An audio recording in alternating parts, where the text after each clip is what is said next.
Thanks, Samson.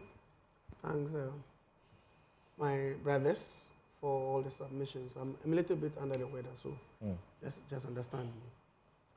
I have read the judgment from the beginning all the way to the end. And I have listened to my colleagues, I've listened to you. But it's one thing that I just felt that I put in perspective. It appears that none of them said anything at all about the dissenting opinion. He did. Did he? Yeah, he kept holding the balance. Yes, about the dissenting opinion and all that. And you see, in law... Can we do it the way I have asked you? Let's go by that approach, where he ended. The theory of the witch hunt. You see, I am running away from politics to dealing with law. The person is a politically exposed person. If you want me to speak politics... The person is a politically exposed person. You know person. My style, Samson. Samson, you know my style. I don't want to come here and feed our viewers and listeners with politics. If we want, we'll go and buy airtime and do that. That's not why I'm here. We're here to educate the public on the decision taken by the Court of Appeal in the matter of the Republic versus Accusations and others. That's why we're here. But we're going to talk about politics and political witch hunt and etc. NDC officials who left office in 2016 were in their thousands. Have they all been hounded before courts? Please, so those contexts, I don't want us to always belabor the point and create the impression as if somebody is picked from home and charges proffered against him and he's asked to go to court and answer. That's not the case at all. There must be a reason. I mean, of course, no smoke without fire. Something will trigger it. It may be trivial. It may be serious. You can look at the circumstances of each matter and remember that the judgment as to the prosecution of a case or otherwise is determined by the Attorney General and his staff. It's a political decision, so to speak. If they are convicted that they are supposed to prefer charges against you on the basis of a set of facts and their own analysis, they go ahead and do so. Look, there is so much to this case that you may not even know. No, it's come before me before. This particular matter, when I was Deputy Attorney General. It came before me. You know, and I'm being very honest with you. Damig made a determination that there was a case for Accusations to answer. That was why he went to court. Now, if you read the judgment... Let me ask, even though I know you will say it. When he came before you, what was Let's move ahead and deal with the issue. Deal with the issue as it is, you see. When he made the determination that Accusations was supposed to answer and he went to court, indeed, the trial judge agreed with him. That was why the submission of no case was dismissed. Again, even when the appeal was made, one of the judges dissented. So those who are wishing it away as if it was a complete frivolity and that he concocted something and ran to court. So think about that. That even the court, the first court of instance agreed with him, and even in the appeal itself, one of the justices agreed with him. The first court of instance is a sole judge. Yeah, that's what I'm saying. To the three wise men. So I'm saying the three wise men that you use. So let's keep to I agree. But you see, it wasn't unanimous, isn't it? There are some cases that we go to the court of appeal. You don't need unanimity to have a parliamentary approval. You don't need unanimity to make a judgment. Samson, you are running away from a basic fact that I want to draw attention to. When there is a dissenting opinion in every judgment, okay, sometimes it can constitute the basis for which the other party that lost will go on appeal. Then it shows us that dissenting judgment opinions can actually become the rule. Absolutely. So the fact is that when Dami says he's going to go on appeal, we should allow him to exercise his right. If Accusations did not exercise his right of appeal, will he be acquitted? That's the question. He exercised a right. He went on appeal. He got acquitted. The Attorney General says that acquittal is wrong. So he's also going on appeal to the Supreme Court. And that is why we have the Supreme Court. Sometimes I even make a comment that there are sometimes some decisions of the Supreme Court itself, if there were appellate courts above it, they will also be overturned. That's a fact. I make those statements. But until the Supreme Court makes a determination on the matter, we cannot come to the conclusion that what the Court of Appeal has said is holy and must not be touched. And remember that several times... The courts do have finality, but they don't have infidelity. what did I want to say? Infinity.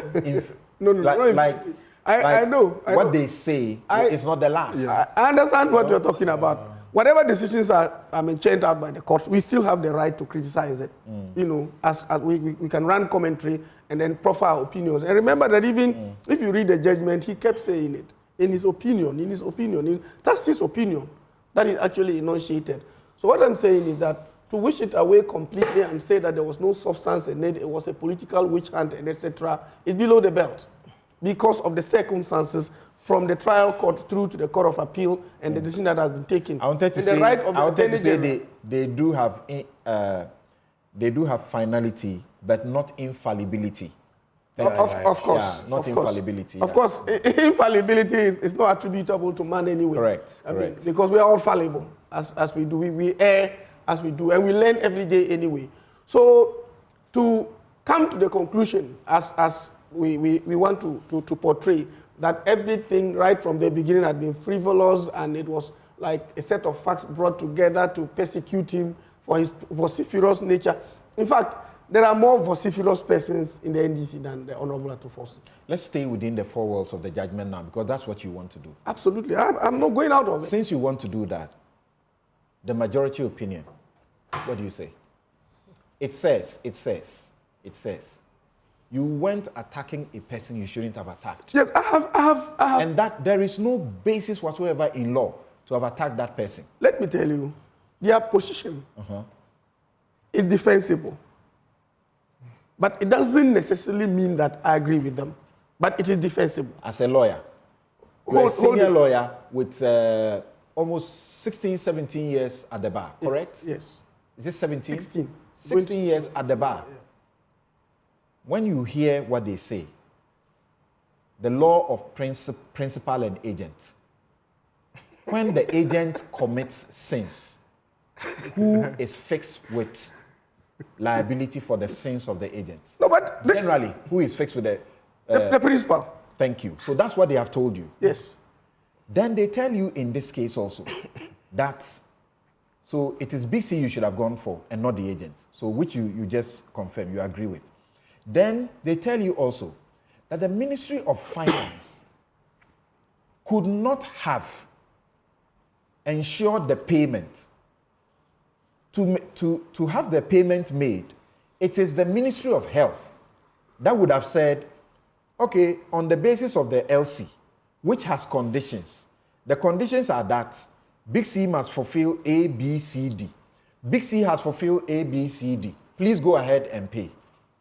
Ministry of Health, that was their job, not the Ministry of Finance. That's so what you cannot attack Ministry of Finance, but Ministry of Health.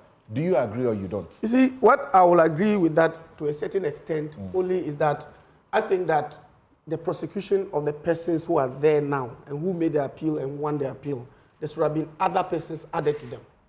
My opinion is that it will not vindicate Ato Forson completely, but other persons should have been added to the list for prosecution who were left out. Officials of the Ministry of Health definitely were a necessary part of this, in my candid opinion. Because if you look at the arrival of the vehicle, the defects that were detected, and then the pre-shipment and all that, the inspections that were supposed to be conducted, it wasn't Ato Forson who was supposed to do that. It was supposed to be the Ministry of Health. And if that was not done, yes, and certified as having been done, yes, payment would not be made. Yes, of course.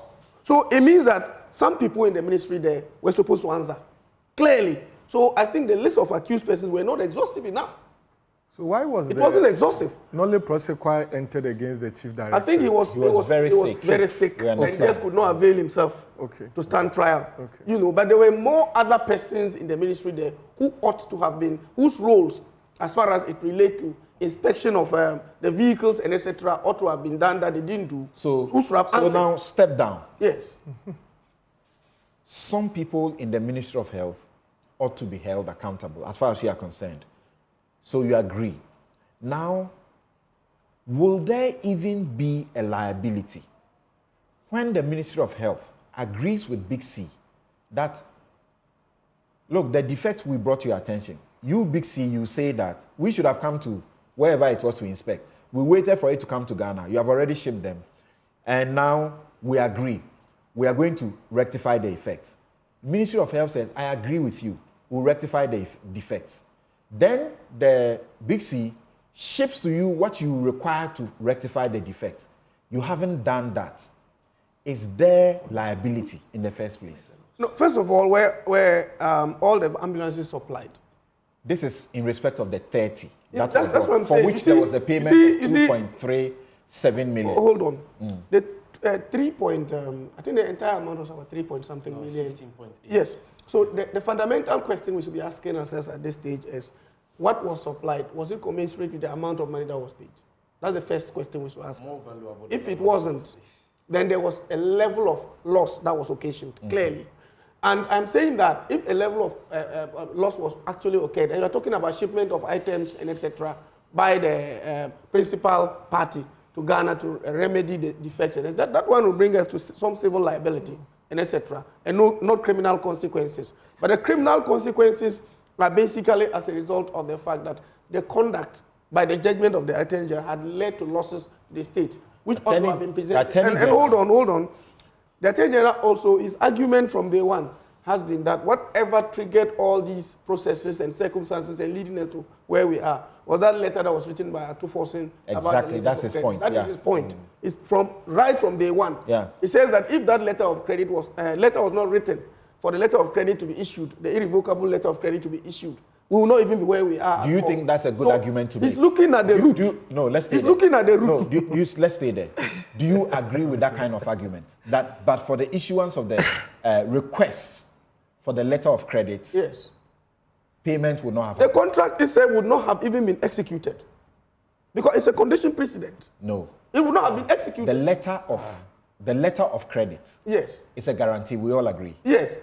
And it is the reason. Witnesses of the state agree that the letter of credit is only a guarantee. That's and that there are conditions to fulfill before the letter of credit will become liquid, correct? Absolutely. So that's what I'm saying. I'm saying that. So do you agree I'm saying that by requesting the letter of credit, hold on, you should Big be held C, responsible? First of all, Big C would not have entered into the contract and executed same if the letter of credit was not issued.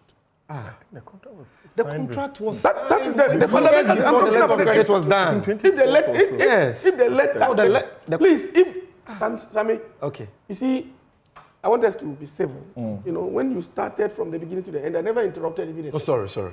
And I don't like that. You see, when the letter of credit was issued, it was the basis on which Big C went into the main execution of the contract. And you know that most of the contracts that we enter into in government circles, I mean, to be able to prove to the other contract that it's a credible arrangement you are making and all that, and that they shouldn't be afraid they will not lose and etc., letters of credit are issued. And I'm saying that the process that led to where we are today was that letter written on this issue of irrevocable letters of credit. That's Someone the will ask you the question. And I'm saying that the Attorney General's Hold on, point someone will ask you a question. is that, someone will ask you this that, question. And look, I'm pushing so we can get our audience very clear on this issue. Someone will ask you the question. Attorney General, should it be prosecuting itself? Because remember, what triggered the LC? What was it? Attorney General's advice, correct? Of course. So Attorney General, if you, the hold Attorney on. General, if you write an opinion, an advice to Ministry of Finance, and you say, look, you have entered into this contract, the other party is doing something, you have not done something, so something can happen, and you write advice to Ministry of Finance, do you expect them to disobey it? We don't expect them to disobey. If they obey it, you sue the Ministry of Finance or you sue yourself? No, you see, I'm saying that you don't expect them to disobey. Correct. But whatever you do must not be reckless. And the Attorney General is establishing that Attorney General says the people have a case. The conduct of the actors in writing that letter. Stay here. The Attorney General says the people have a case. So go ahead and do what has to be done. Ministry of Finance says, makes a request, issue letter of credit.